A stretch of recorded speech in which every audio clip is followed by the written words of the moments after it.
3장 1절에서 14절 말씀 같이 보겠습니다.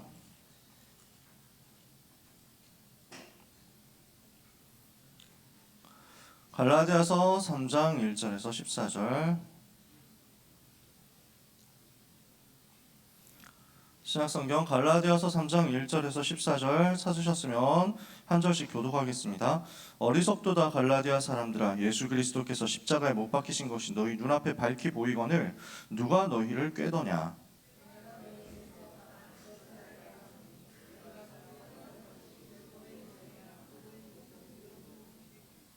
너희가 이같이 어리석으냐. 성령으로 시작하였다가 이제는 육체로 마치겠느냐.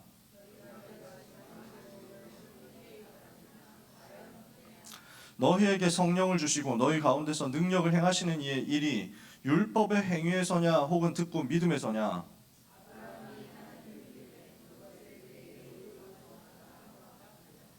그런즉 믿음으로 말미암은 자들은 아브라함의 자손인 줄 알지어다.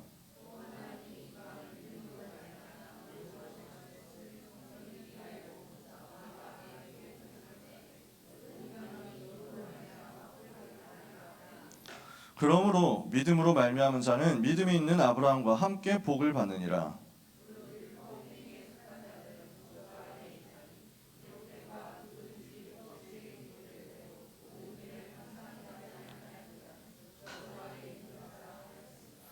또 하나님 앞에서 아무도 율법으로 말미암아 의롭게 되지 못할 것이 분명하니 이는 의인은 믿음으로 살리라 하였음이라.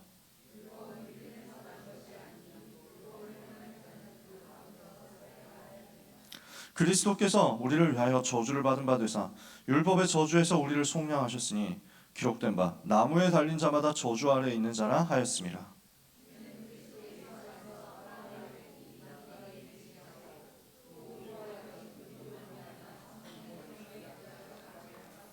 아멘.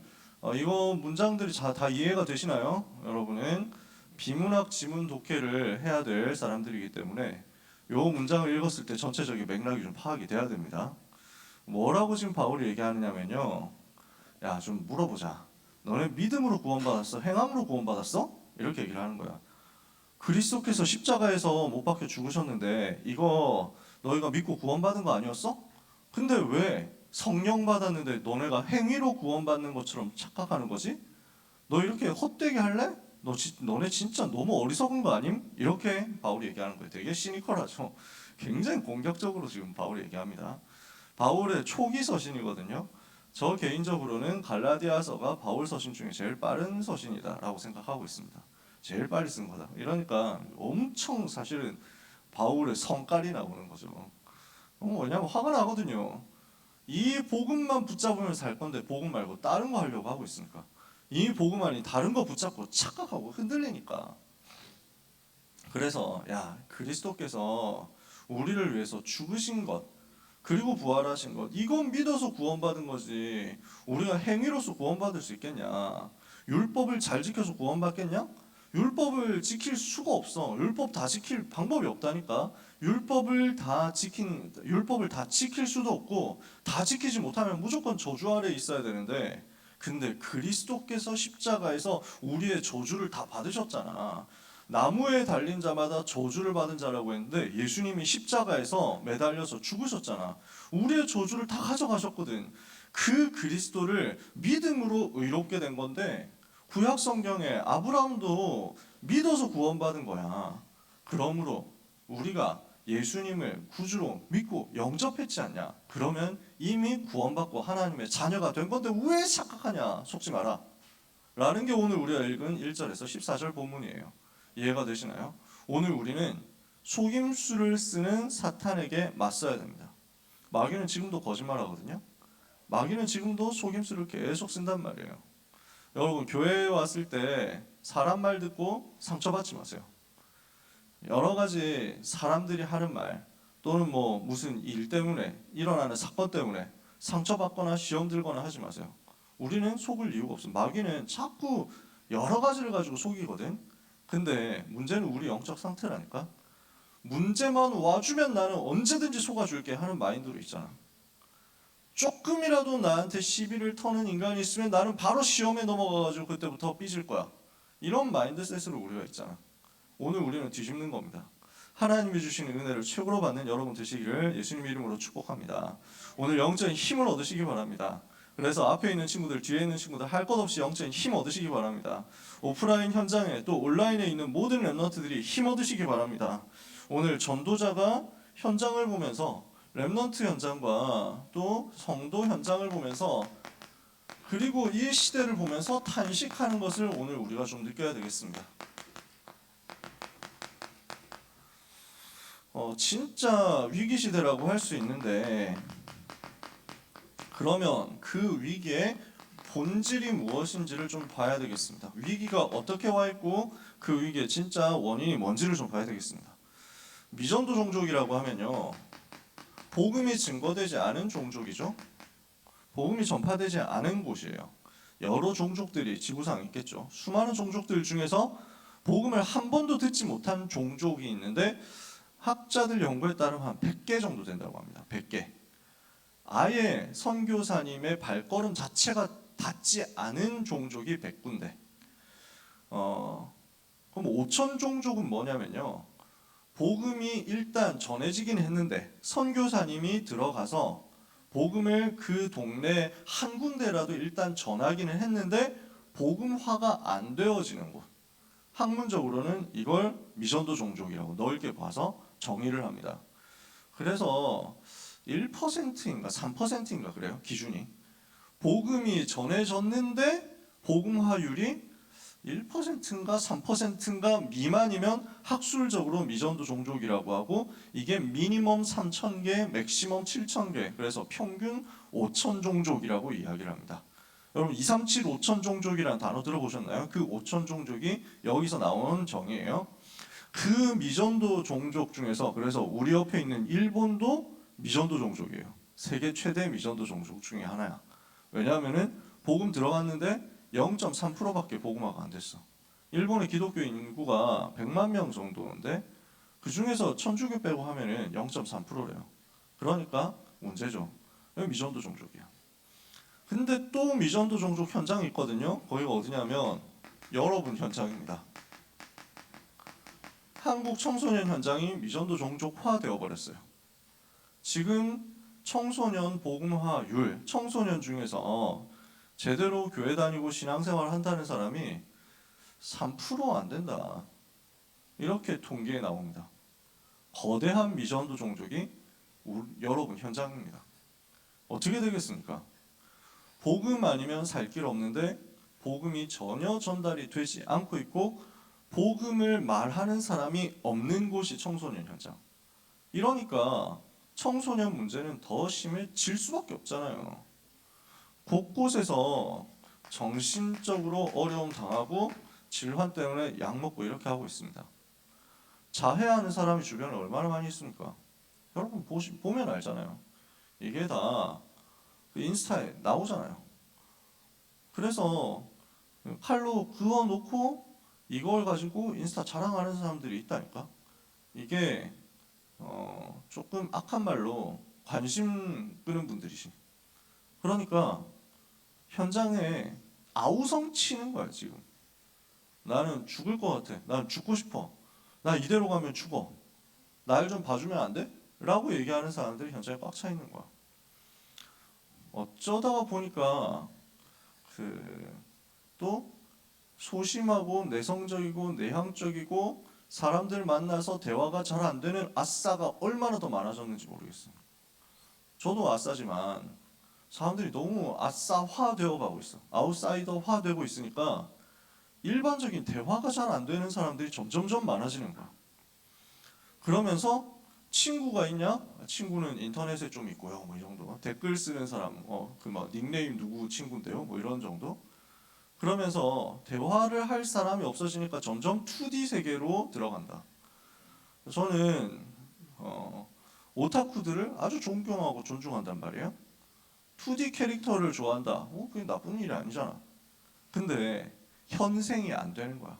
현실 도피만 하는 거야. 이런 사람들이 점점 늘어나지. 그러니까 정신적으로 너무 어려운 거야. 비정상적이다 하는 사람들이 훨씬 더 많아. 그러니까 정상인의 기준이라면 사람이 그 정상인이라면 일반적인 사람인데 더 많아야 되는데 지금 비정상이 정상보다 더 많다니까. 이렇잖아요. 자꾸만 시달리는 사람들이 나오는 겁니다. 자살하는 사람들 나오는 겁니다. 이러니까 이것 때문에 또 여러 가지 범죄도 일어납니다. 제일 심각한 것이 중독인데 이제는 청소년 현장에 마약까지 들어가 있잖아요. 그거 여러분 잘 아시잖아요. 우리 랩넌트 포럼 해줘가지고 그 실감했다니까. 같은 반 친구가 마약, 그러니까 고등학생인데 너무 쉽게 지금 마약이 퍼져가고 있다는 거지. 마약이 저가로 학원과 현장 쫙 파고듭니다. 심지어 어디까지 파고드냐면 엘리트 학생들 현장으로 파고듭니다. 집중하는데 효과 있다고.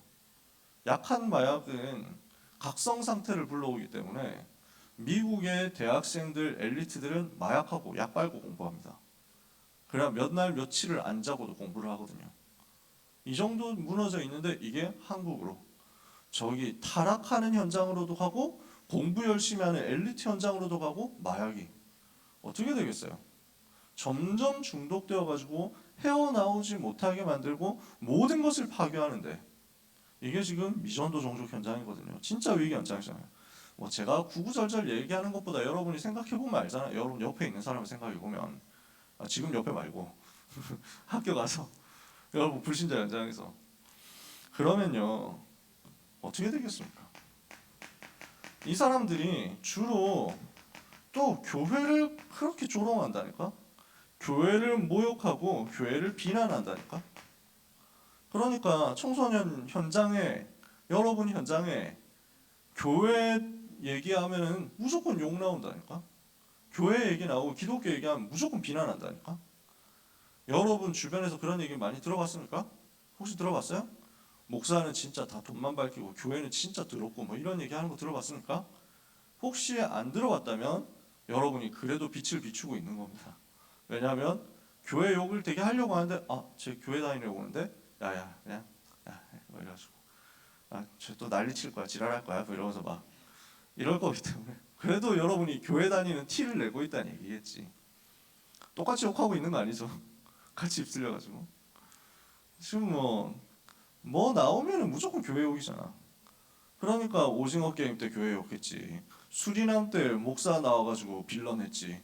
그랬다가 그 다음 바로 더글로리 나와가지고 학폭까지 교회 목사 딸이지. 그래가지고 막 대형 교회 예배 드리는데 그거 가지고 조롱하지. 계속 그냥 연결되는 거야. 문화가 교회 까는 게 문화고 교회 까는 게 대세야. 그러면 이게 왜 그렇게 됐습니까? 지금 복음이 현장에서 사라졌고 이 복음은 교회 다니는 애들이 점점 적어지고 있고 교회는 계속 욕먹고 있는데 그러면 그렇게 교회가 위기를 겪고 청소년 현장 미래가 없고 하는 그 이유 문제의 본질이 뭐겠습니까? 사람들이 뭐 얘기하냐면요. 타락했다 그럽니다. 교회가 타락했다고. 너무 돈을 밝힌다. 너무 이제 뭐 교회 목사는 다 부자다 뭐 이러면서 너무 좋은 차 끌고 다닌다고. 그게 말이 되냐? 목사가 차를 몇 대나 끌고 다니고 그거는 아주 일부인데 대부분 목사님들은 그거 생활비 자체도 없다니까요. 그런 차를 끌고 다닐 생활비도 없다니까. 근데 아무튼 그런 식이야. 자, 뭐 그러면서 뭐 온갖 얘기를 다 하잖아요. 교회에서 일단 돈 문제하고 뭐 성적 타락 뭐 이런 거 가지고 계속 얘기하고 막 그런단 말이지. 불륜 저지른다. 또는 무슨 뭐 이상한 짓을 한다. 나쁜 짓을 한다. 타락한다. 돌아다니면서. 그러니까 교회 안에서도 진짜 교회가 어려움 당하는 이유는 이거다라고 얘기를 사람들이 하는 거야. 한국 교회가 왜 어렵냐? 세계 교회가 왜 어렵냐?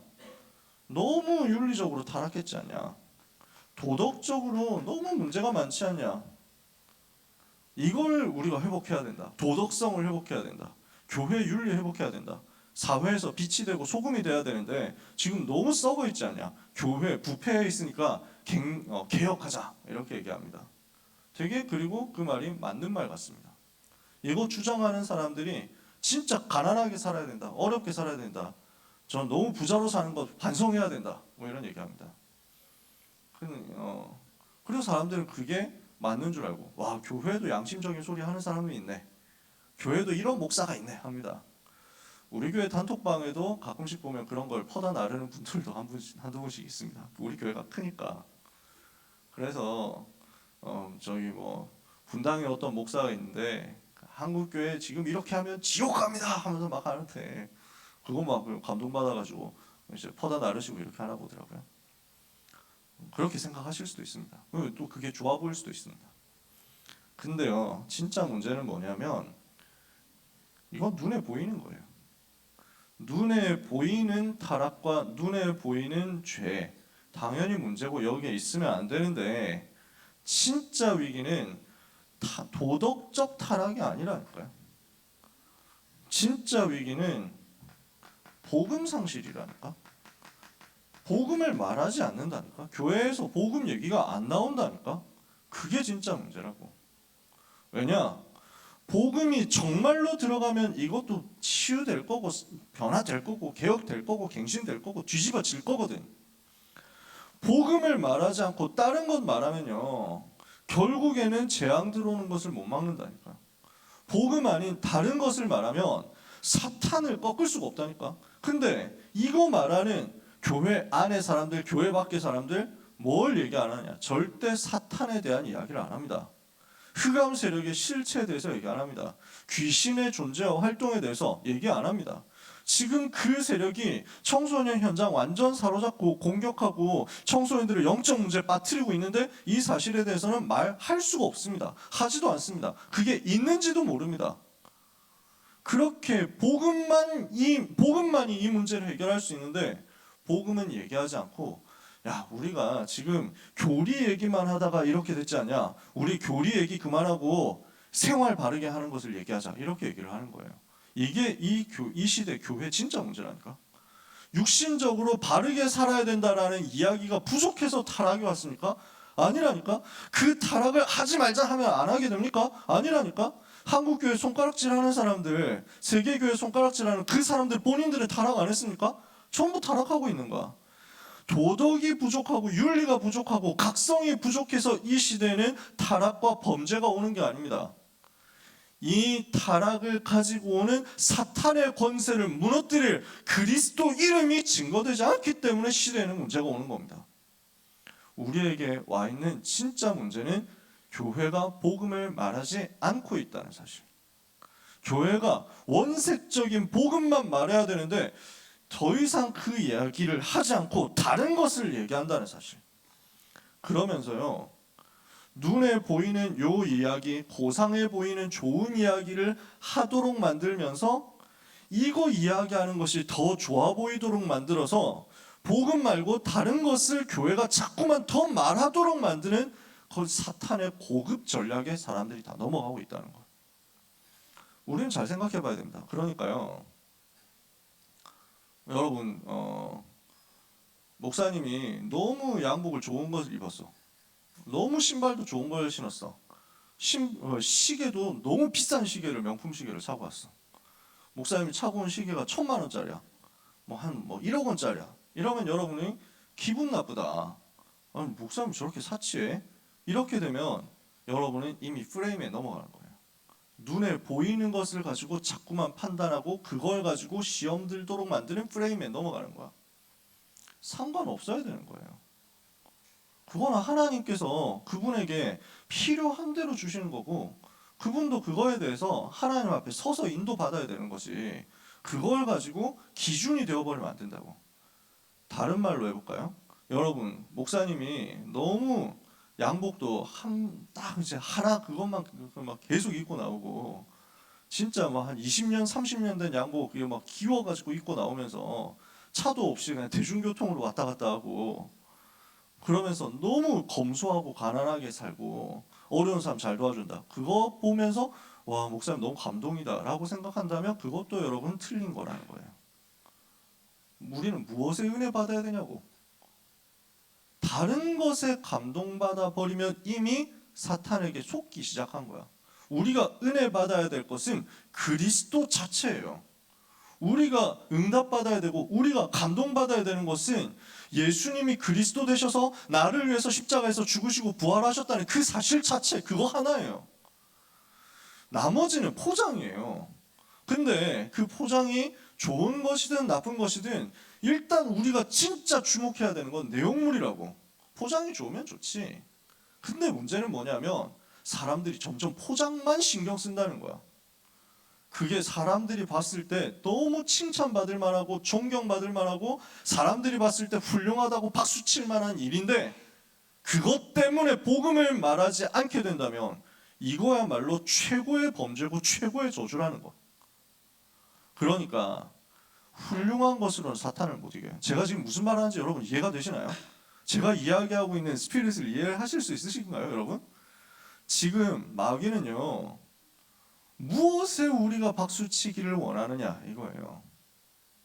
그리스도에 우리는 그리스도 앞에 무릎 꿇어야 되고 그리스도를 바라보고 감사해야 되는데 어떤 훌륭한 사람들의 좋은 모습을 보고 감동을 받는다?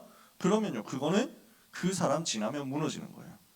그 목사님이 검소하고 그 목사님이 가난하고 그 목사님이 진짜 착하게 살아가지고 그것 때문에 감동받아서 교회 왔다? 그럼 그 목사님 세상 떠나면? 그 목사님이 다른 데 가면?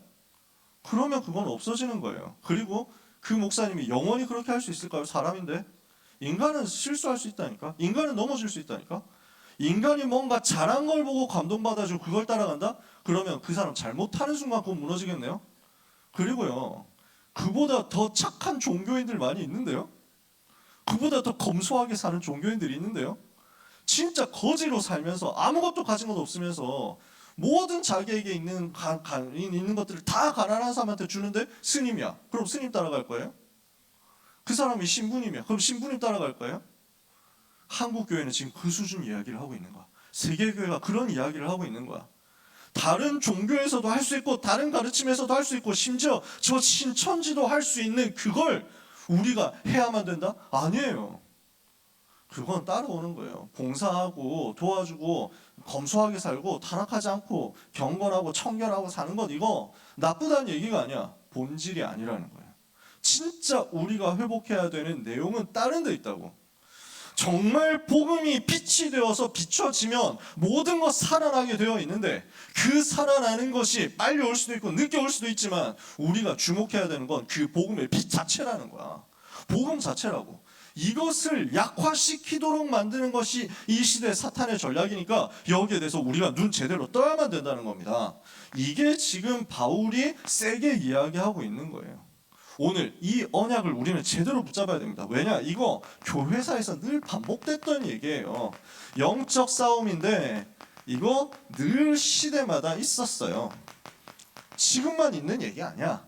왜 이렇게 타락하냐? 그러니까 행동을 제대로 해야 될 것 아니냐? 율법 이야기를 합니다. 아니 뭘 지켜야지, 뭘 해야지, 뭘 안 해야지. 율법이거든요. 근데 이 율법으로 사람을 살릴 수가 없다니까. 뭔가 바르게 행동하고 착하게 행동하고 그래서 올바른 일을 훌륭하게 하는 것을 가지고는 마귀의 권세를 박살낼 수가 없어. 원죄 때문에 오는 저주 문제를 이길 수가 없어. 지금도 현장 역사는 지옥 배경을 막을 수가 없다고. 죄와 사탄과 지옥 때문에 오는 인간의 모든 저주 문제, 태어날 때부터 마귀의 자녀로 태어나고 살아가면서 우상 숭배하면서 중독되어가지고 영적으로 정신적으로 심각하게 문제가 오고 육신도 실패하고 결국 죽어서 심판을 받고 지옥에 가는데 살면서 이미 지옥처럼 살아가고 후손들한테까지 영적인 문제 대물림 되어가지고 부모님의 문제, 조상들의 문제가 계속 후손들한테 이어지는 이걸 어떻게 막냐고. 율법으로는 못 막거든. 그러니까 하나님이 여기에서 빠져나오도록 복음을 주신 거예요. 근데 사람들은 또 이 복음이 갈수록 희미해지니까 복음이 약해지고 복음이 희미해지면 교회는 폼 잡고 잘 다니는 것처럼 하더라도 결국 복음이 약해지면 다음 세대 가면 문제 올 수밖에 없거든요. 왜? 마귀를 이길 수가 없으니까. 사탄의 거짓말에 속을 수밖에 없으니까. 근데 그 문제가 오고 나면 또 율법이 모자라가지고 그렇다. 여기로 돌아가 버린다니까. 그러니까 행위로 뭔가 바르게 갱신해야 된다 이 얘기를 하는 거예요. 행동이 똑바르게 돼야지. 교회가 갱신돼야지. 지금 이런 얘기 한다니까. 다락방 안에서도 이 얘기하는 사람들 나온다니까. 자꾸 단톡방에 시비 걸잖아. 문제가 많다. 지금 다락방 이렇게 되면 되겠냐. 다락방이 다락방이다. 이런 소리 하는 사람들 많습니다. 자꾸 나오는 얼마나 많은지 모르겠지만 자꾸 어그로를 끌어. 이래가지고 단톡방 몇 개씩 폭파된다니까. 그래가지고 하도 답답해서 뭐 사실이 아닌 걸 가지고 자꾸 사실인 것처럼 얘기해서 퍼뜨려가지고 단톡방 폭파시키니까 목사님 몇 명 불렀는데 나도 부르시더라고. 그래서 불러가지고 이 부분에 대해서 제가 한번 너무 답답해가지고 단톡방에 글을 한번 썼거든요.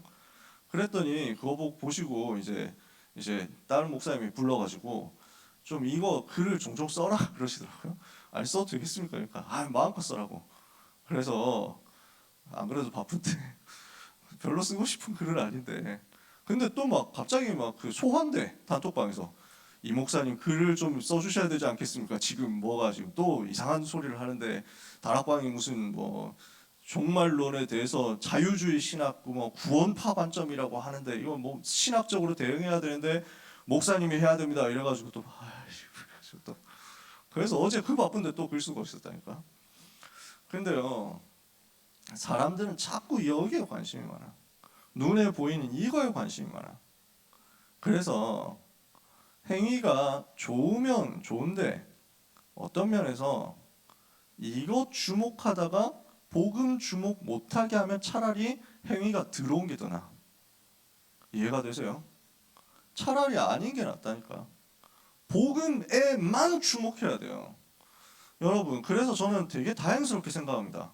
목사님이 되게 잘생기고 목사님이 되게 키도 크고 목사님이 진짜 그 뭐랄까 막 이렇게 그 수트핏이 개쩔고 그 다음에 말씀하는 것도 너무 재밌고 설교도 짧고 이러면은 얼마나 기분 좋겠어요. 나라도 기분 좋겠다. 근데 여러분은 중등부 때 그렇게 잘 인도를 받았거든. 그러니까 그대로 굳어지면 안 되는 거야.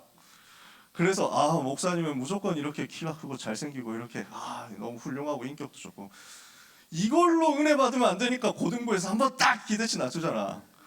그래가지고 이제 3년 동안 하고 나면은 여기 익숙해져가지고 이제 대학부 올라가면 이제 뭐 그 대학부 올라오니까 이제 막 그 고등부하고 비교해 보니까 대학부가 선녀네 뭐 이러면서 막 할 거 아니에요? 좋아. 나는 오히려 좋아. 부족한 사람은 그렇게 중간중간 깨어나야 된다니까.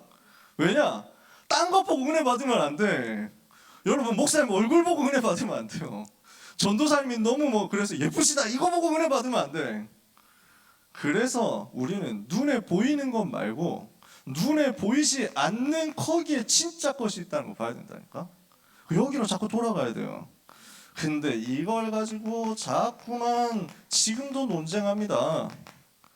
하나님의 절대 주권을 우리는 믿거든요. 근데 지금도 사람들은 뭐냐면 사람의 노력도 필요하다 이 소리를 합니다. 그리고 바깥에서는 이게 먹힙니다. 모든 걸 하나님이 하신다. 이렇게 하면요. 야 그럼 사람 죽여놓고도 그냥 믿기만 하면 구원받겠네. 믿기만 하면 천국 가겠네. 야 진짜 더럽다 기독교 진짜. 아니 그렇게 훌륭한 저기 뭐 누구야 그 법정 스님 뭐 이런 분도 지옥 갔다고? 야 진짜 진짜 더러운 새끼들이네. 뭐 이렇게 다 그런다니까. 그래서 법정 스님이라는 분이 뭐 예수 안 믿으면 지옥 간다고 기독교에서는 얘기하는데 스님은 어떻게 생각하십니까? 뭐 이렇게 얘기를 했더니 이분이 예수 안 믿는다는 이유만으로 수많은 중생들이 지옥에서 고통을 당해야 한다면 저도 그 지옥에 같이 있겠습니다. 이랬다고. 그러니까 이거 감동받아가도 시도 물개 박수 치고 있다니까. 좋아, 훌륭한 말이야. 아주 인격적으로 고상한 분이야. 아주 훌륭한 분이야. 그러나 마귀를 이길 수가 없어.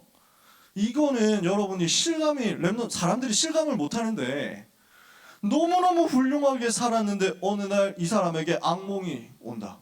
어느 날 이 사람에게 가위 눌림이 찾아온다. 어느 날 이 사람에게 우울증이 심각하게 온다. 어느 날 이 사람에게 죽고 싶은 생각밖에 안 온다.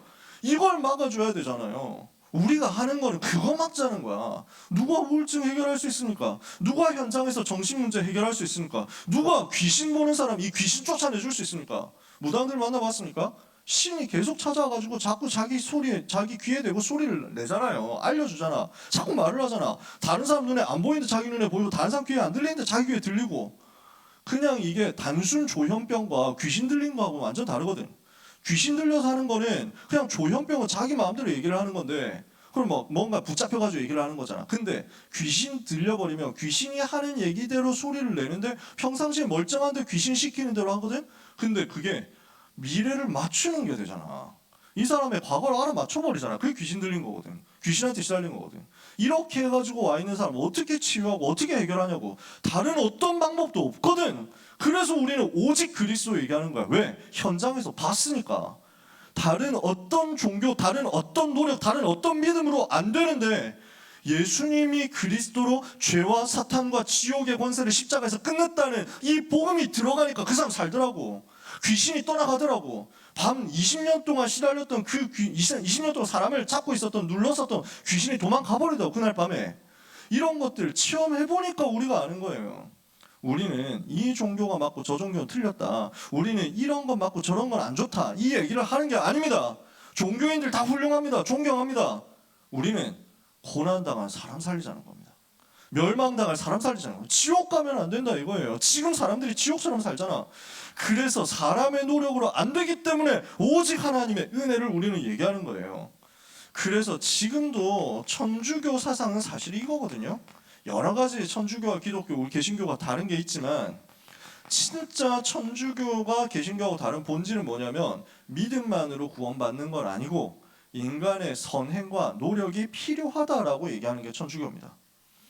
아니다. 오직 믿음으로 구원받는 것이다. 인간의 노력으로는 어떤 노력으로도 영적 문제 해결 못한다. 오직 하나님의 은혜로, 오직 그리스도 믿음으로서만 구원받는다라고 이야기한 것이 종교개혁이었습니다. 근데 지금도 여기로 돌아갑니다. 그 개신교조차도 여기로 또 돌아갑니다. 사람들이 하는 소리 이거라니까? 우리가 행위가 부족해서 이렇게 됐다라고 얘기한다니까? 우리가 노력이 부족해서 교회가 지금 문제 왔다 이런다니까? 지금도 일어나고 있는 영적 싸움이에요. 여기로 돌아가도록 만드는. 그래서 바울이 여기에 대해서 화를 내는 겁니다. 결국 사탄의 목표는 뭐냐면요, 복음을 약화시키는 거예요. 그래서 복음을 약화시켜서 복음 안에 있는 자유를 무너뜨리겠다는 겁니다. 정말 복음 받았으면요, 죄와 사망의 법에서 해방되어 버렸습니다. 정말 복음 받았으면 지금까지 사람들을 눌렀었던, 우리를 실패시켰던, 우리를 옥죄었던, 누르고 있었던 율법에서도 해방됩니다. 근데 그 자유를 못 누리도록 자꾸만 여기로 돌아가도록 만드는 거예요. 한편으로는 복음 안에 있는 자유를, 복음도 제대로 못 깨달았으면서 자유다 이것만 하도록 만들어가지고 방종으로 빠져서 타락으로 가도록 만드는 거. 그래서 그리스도 안에 있는 자유를 우습게 만들고 조롱거리로 만드는 것. 이것도 사탄의 전략이지. 결국 복음 약화시키겠다 이거예요. 오늘 우리는 이거 붙잡아야 됩니다. 굉장히 지금 수준 높은 얘기거든요. 굉장히 어려운 얘기예요. 어떤 면에서는. 저는 제가 강단, 고등 강단 메시지를 준비하는 게 아니잖아요. 목사님이, 유광수 목사님이 교재를 써놓고 이거대로 이번 달에 전달하자 해가지고 하시는 거기 때문에 이번 주에 이걸 전달하는 겁니다. 저도 최대한 짧게 그리고 쉽게 얘기하고 싶은 마음입니다. 항상. 근데 교재가 이렇습니다. 그리고 이걸 제가 무시하고 넘어갈 수가 없어요. 양심적으로. 지금 목사님이 이걸 중요하다고 보고 하나님께서 이게 지금 이 시대 이 현장에 필요하니까 이렇게 얘기를 하게 하시는 거거든요. 여러분 현실에서 봤을 때 이걸 분별하실 수 있어야 됩니다. 사탄이 무엇을 지금 노리고 있는지를 볼 수 있어야 됩니다. 그래서 교회들이 지금 여기에 속는 거예요. 여기에 유혹을 받고 있는 거야. 미혹당하는 거야. 그래서 바울이 오직 복음이다라고 얘기하니까 유대인들이 와가지고, 유대인 신자들이 와가지고 야 오직 복음이라고 말하는 게 틀린 거야. 구약의 율법 지켜야 돼. 아니 바울 목사님이 그랬는데요. 그러니까 이 사람들이 뭐라고 하냐면, 야 바울이 무슨 사도냐? 바울 사도 아니야. 예수님이 이 땅 계실 때 함께했던 그 12제자가 사도지. 바울은 그때 없었잖아. 바울은 나중에 들어온 유비라니까. 바울은 사도도 아닌데 바울이 하는 말 니네 들으면 니네 완전 호구 등신 인정? 뭐 이렇게 해가지고 얘기를 하는 거야. 그러니까 갈라디아 사람들이 이게 속는 거야. 진짜인가? 우리 바울 목사님 메시지 듣고 지금까지 은혜 받았는데 그럼 바울 목사님이 가짜 목사였어? 그러면 진짜 우리 지금 낚인 거야? 뭐 이렇게 해가지고 흔들리는 거지. 유혹받는 거지. 사도직을 가지고 시비를 건다고. 그러면서 여기에 헷갈리니까 이방인들이 그러면 우리 유대교로 가야 되겠네요? 이러는 사람들이 나오는 거야. 그러면서 할례 안 받았던 사람들인데 구약의 율법에 의하면 이제 하나님의 백성 할례를 받아야 된다 이랬거든. 근데 이거 다 끝났잖아. 그리스도 안에서 문제 해결됐거든. 근데도 유대인들이 와가지고 이거 가지고 야 너네 할례 받아야 돼 이러니까 그러면은 우리 할례 받아야 되나? 뭐 이러면서 막 돌아서는 거야. 과거로 자꾸 돌아가려고 하는 거야. 율법과 행위, 노력으로 돌아가려고 하는 거야. 미혹을 당해가지고, 유혹을 당해가지고 이쪽으로 자꾸 가려고 하니까 이게 너무 안타까운 거야. 여러분, 사실은요, 할례 받아야 됩니까? 안 받아야 됩니까? 상관없지. 그게 기준이 아니잖아, 이제는. 받을 사람 받고 안 받을 사람 안 받으면 돼요. 위생상 받으면 좋거든. 과거에는 그래서 중동 지방에 옛날에 물도 별로 없는데 잘 씻을 수는 있었겠어? 이러니까 포경 수술하면 건강에 훨씬 이로웠던 거야. 그때 당시에는. 지금은 잘 씻을 수 있잖아. 그러니까 그때하고 지금하고 달라. 옛날에 돼지고기 먹지 말라고 구약 율법에 돼 있어요. 돼지고기 먹지 마라, 뭐 먹지 마라, 뭐 먹지 마라 이런 거 다 돼 있어요. 왜 먹지 말라고 했느냐? 하나님이 부정하다고 했다 이랬거든. 그럼 부정한 이유는 뭐냐? 진짜 들어가 보면 위생이에요. 진짜 들어가 보면 이거 음식 먹지 마라, 저거 음식 먹지 마라 라고 했던 건 전염병 돌기 쉬운 것들을 다 꺾어버리는 거야. 하나님이 그 당시에 중동에서 광야 생활 계속 해야 되는데 불 제대로 피워가지고 돼지고기 잘 구울 수 있겠습니까? 어려운 거야. 혹시라도 배고프다고 돼지고기 날 것으로 먹을까봐. 여러분 돼지고기 날 것으로 먹으면 어떻게 됩니까? 제가 세상에 이런 일이에서 나온 이 스토리를 짤방으로 봤는데 세상에 이런 일이 전라북도 어디에는 돼지고기를 생으로 드시는 분이 아저씨가 있다는데 하면서 막 이래가지고 막 아저씨 얘기가 쭉 나온 거야. 그래서 막 아저씨는 맨날 일어나면 눈 뜨자마자 막 이렇게 삼겹살을 생 삼겹살 먹는 거야. 생. 안 구워가지고 계속 이렇게 먹는 거야. 아니 괜찮으세요? 아 맛있어요? 하면서 막 이렇게 이거 여러분 느낌 알잖아요. 이렇게 해가지고 과연 괜찮을까요? 하면서 막 병원으로 모시고 가봤습니다. 이렇게 해가지고 보니까 기적적으로 몸에 이상이 없는데 의사 선생님이 얘기를 한 거야. 왜 이렇게 드세요? 아 맛있어서 그러니까 막 절대로 이렇게 드시면 안 됩니다. 지금까지는 다행스럽게도 문제가 없었지만 돼지고기를 생으로 먹었을 때는 이런 세균이 있을 수 있기 때문에 그래서 돼지고기는 생으로 날 것으로 절대 먹으면 안 된다고. 나 그 짤방 보고 알았다니까. 아 그래서 하나님이 돼지고기 먹지 말라 했구나. 생으로. 그래서 그 아저씨가 충격받고 평생 돼지고기 날 것으로 먹었는데 회개하고 이제 안 먹어야 되겠어요. 지금 막 소름 돋아가지고 아저씨가 이렇게 나오는 것으로 그 방송이 끝이 나는 거야. 그러니까 하나님이 그 시대에 돼지고기 먹지 말라고 했던 이유가 이거거든. 여러분 안상홍 증인의 하나님의 교회 이런 인간들이 있어요. 어머니 하나님 뭐 이런 걸 주장하는 인간들이 있거든. 왜 6월절 안 지키냐 이러면서 막 어그로 끄는 인간들이 있거든. 그럼 님 돼지고기 드시나요? 삼겹살 먹었음? 삼겹살 먹는 순간 당신 아웃이야. 얘기해줘야 돼요. 왜? 지들은 구약의 율법대로 지켜야 된다고 하는데 율법 다 지킨다고 하면 일단 삼겹살 끊어야 된다니까. 돼지갈비 끊어야 된다니까. 이번 주에 돼지고기 먹은 사람 안 먹은 사람 손 들어봐라. 어제도 먹었는데 우리 임원 수련하면서. 그러니까 문제가 아닌 거야 이제. 이제는 더 이상 문제가 아니라 그리스도께서 끝냈다고. 근데 복음이 오직이 안 되면 문제 아닌 것을 가지고 문제로 만들어가지고 자꾸만 과거로 돌아가고 실패하고 자꾸 분쟁하고 싸운다고. 그래서요 우리는 뭐 해야 되냐면 내가 오직 복음인가 나를 점검하는 거예요. 내가 정말 오직 복음이면 다른 사람 시비 걸 거 없습니다. 내가 정말 오직 복음이면요, 네가 저거 율법 지켰냐 안 지켰냐, 너 왜 이런 식으로 살아, 뭐 이렇게 해가지고 다른 사람 손가락질 못합니다. 왜? 내가 용서받고 내가 구원받았는데 하나님 앞에 감사한 거밖에 없지. 나를 살리신 그리스도께로 돌아가는 거지 다른 사람은 욕할 시간 없다니까.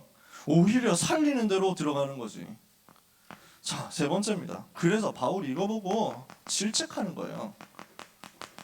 어리석도다 갈라디아 사람들아 이러면서 바울이 되게 세게 얘기하잖아요. 뭘 얘기합니까? 야 그리스도께서 십자가에서 모든 문제 해결하셨지 않냐.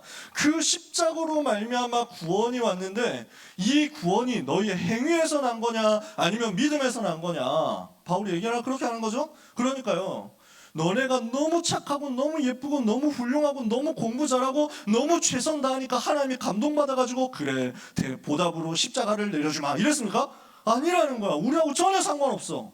하나님이 그 은혜로 나를 구원하시려고 십자가를 주신 거야. 십자가 비밀을 주신 거야. 우리에게 성령을 보내셨습니다. 율법으로 말미암았습니까? 내가 행동 잘하니까 하나님이 성령으로 내 속에 찾아오셨습니까? 내가 착하게 사니까 성령이 내 속에 오셨습니까? 그분을 믿었을 뿐입니다. 오직 믿음으로 우리가 구원받고 하나님 자녀가 된 거예요. 그래서 아브라함도 믿음으로 구원받았잖아. 믿음의 조상, 우리의 언약의 조상이라고 할 수 있는 아브라함도 믿음으로 구원받았지 행위로 구원받은 게 아니다라는 거예요. 그래서 율법은 무엇이냐면요, 복음으로 이끄는 초등 교사 역할이다 바울은 이야기합니다. 그러니까 야 이거 하면 안 돼, 이거 하면 안 돼, 이거는 해야 돼, 저것도 해야 돼 하고 알려주는데 그걸 내가 못하는 거야. 그대로 내가 지키지를 못하는 거야. 그러고 나니까 내가 뭘 깨달아? 나는 죄인이구나. 나는 노답충이구나. 나는 정말로 지옥 가야 되는구나. 나 진짜 인성을 보니까 개봤는데 나 같은 인간은 마귀의 자녀인 게 진짜 틀림없구나. 그래서 하나님이 그리스도를 보내셔야 되는구나 하고 복음을 깨달으라고. 율법을 주신 이유는 내가 죄인이라는 것을 확인하기 위해서. 그래서 야동 본 사람, 한 번이라도 본 사람은 싹 다 죄인이에요. 지옥 가야 돼. 10계명의 7번째, 간음하지 말라. 이거 다 어겼거든. 그러면 여러분 중에서 물어보지 말자. 괜히 또 민망하니까. 옆 사람 얼굴 쳐다보면서 또 막 이상해. 이 새끼 봤어 안 봤어? 뭐 이러면서 말 거냐. 그러니까 지금 내가 지나가는 사람 보고 너무 잘생겼어 하기만 해도 이미 가늠한 거라니까. 끝났어. 게임 끝났어. 아무도 우리가 하나님 앞에서 나는 깨끗한데요, 나 죄 안 지었는데요 라고 말할 수 있는 사람 없다니까. 나는 다 죄, 우리는 죄인이야. 전부 죄인이야. 그래서 그리스도 없으면 안 돼. 오직 그리스도, 그 은혜로만 우리는 구원받을 수 있는 거예요. 이걸 바울이 강하게 얘기합니다. 그러면서요, 우리가 믿음으로 구원받았는데 이 믿음으로 구원받은 하나님의 자녀는 그리스도 안에서 전부 하나가 되었다라는 것을 이야기합니다. 그리스도 안에서 구원받고 하나님의 자녀가 된 우리는 전부 하나란 말이에요. 이 말은 무슨 말이냐면 이방인도 이제는 유대인도 다 하나야. 할례 받은 사람도 무할례자도 다 하나야. 구원받은 하나님의 자녀라고. 그래서 3장 27절 28절 이렇게 얘기합니다. 자, 갈라디아서 3장 25절부터 제가 읽어볼게요. 믿음이 온 후로는 우리가 초등교사 아래 있지 않다. 너희가 다 믿음으로 말미암아 그리스도 예수 안에서 하나님의 아들이 되었으니 누구든지 그리스도와 합하게 하여 세례를 받은 자는 그리스도로 옷 입었다. 너희는 유대인이나 헬라인이나 종이나 자유인이나 남자나 여자나 다 그리스도 예수 안에서 하나다. 29절에 너희가 그리스도의 것이면 곧 아브라함의 자손이요 약속대로 유업을 이을 자다. 무슨 말이에요? 하나님 자녀다 이 말이에요. 유업을, 재산을 상속받을 자니까 자녀라는 말이지. 우리가 믿음으로 구원받은 하나님의 자녀 된 이 복음을 오늘도 붙잡는 여러분 되시기를 주님의 이름으로 축복합니다. 자, 말씀 마칩시다. 그래서 우리는 이번 주간에 여름 훈련 스케줄 시작하면서 본격적으로 시작되는데 무엇을 해야 되느냐? 자꾸만 우리는 사람의 망대로 간다니까요. 눈에 보이는 것 가지고 이야기하도록 만드는 요게 지금 사탄이 우리에게 자꾸 갖다주는 사람의 망대야. 그래서 뭐가 맞냐 뭐가 틀리냐 하고 눈에 보이는 것을 가지고 판단하고 그것을 가지고 생각하고 그것을 가지고 정죄하는데 다른 사람도 정죄하고 나 자신도 정죄하고 나 자신을 비하하고 나 자신을 되게 못났다고 생각하고 낙심하는 이것도 사탄의 망대고 사람의 망대라고. 여기에서 빠져나와라. 이제는 우리는 뭘 만드는 겁니까? 하나님의 망대를 세우는 겁니다. 이게 이번 주에 우리가 붙잡아야 되고 이번 여름 동안에 같이 붙잡아야 될 내용입니다. 그래서 그리스도 아닌 다른 것 있죠. 이 그리스도 아닌 다른 것이 옳은 것이고 훌륭한 것이고 좋은 것이고 깨끗한 것이고 아무리 올바른 것이라고 하더라도 다른 것이라면 사람의 망대예요. 왜냐하면 그것 가지고는요 지금 역사는 사탄의 12가지 재앙의 망대를 막을 수가 없다고. 이거 빨리 생각해야 됩니다. 12가지 재앙 뭐예요? 창세기 3장 나 중심, 창세기 6장 육신주의, 창세기 11장 성공 중심.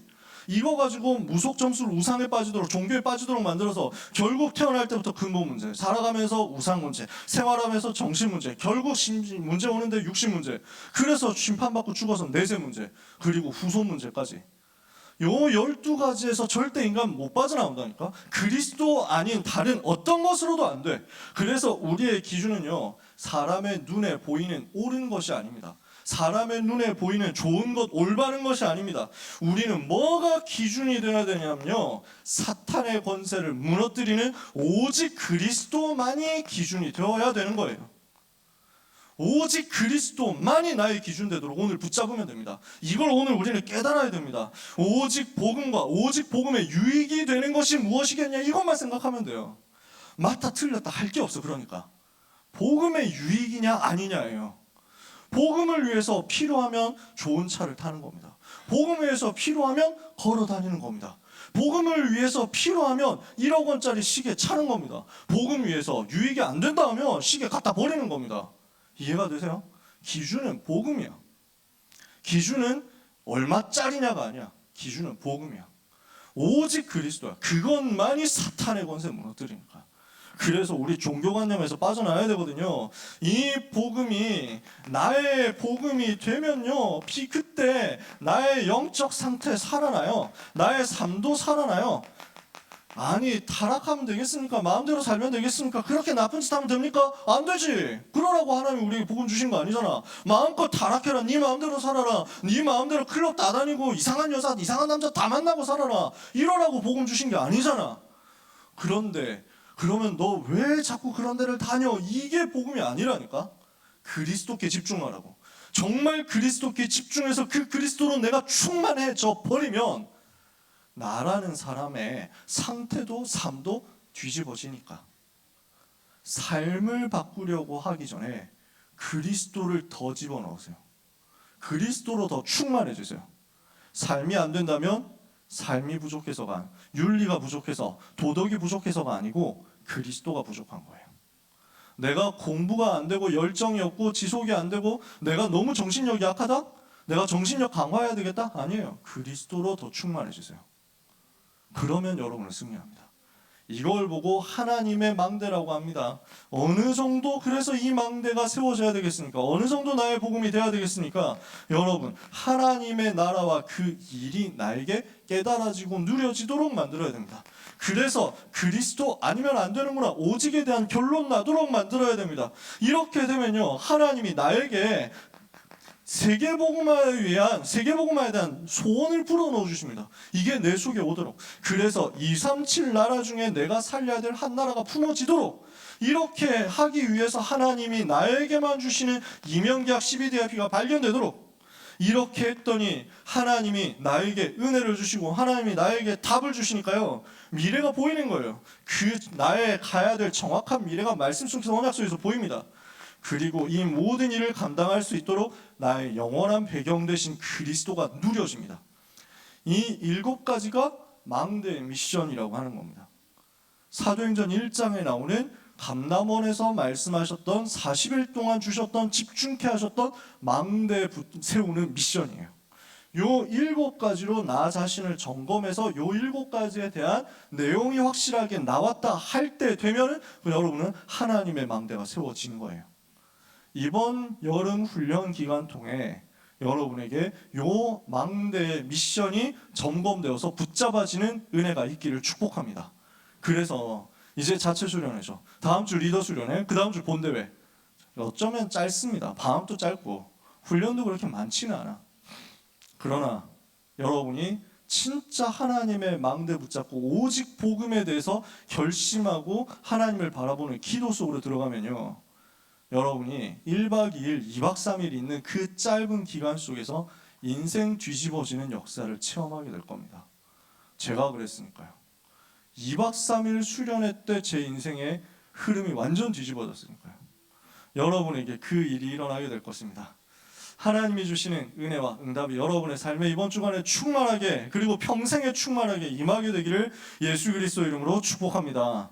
기도하겠습니다. 하나님, 율법 아니고 복음 주시고 행위 아니고 하나님의 은혜로 살도록 역사해 주시니 감사합니다. 하나님의 은혜로 말미암아 구원받고 하나님의 자녀 되어서 예수 십자가 그 보혈로 말미암은 공로를 날마다 감사하며 날마다 그 안에 있는 행복 누리는 증인의 삶을 살도록 각 사람에게 은혜 내려 주옵소서. 사람의 망대는 무너지고 사탄의 망대는 가는 곳마다 무너뜨리고 하나님의 망대를 우리 속에 세우는 이번 한 주간과 이번 여름 스케줄이 되게 하여 주시옵소서. 모든 렘넌트들에게 하나님 은혜를 주옵소서. 미래를 보여주옵소서. 하나님이 일하시는 것이 누려지는 한 주간 되게 하옵소서.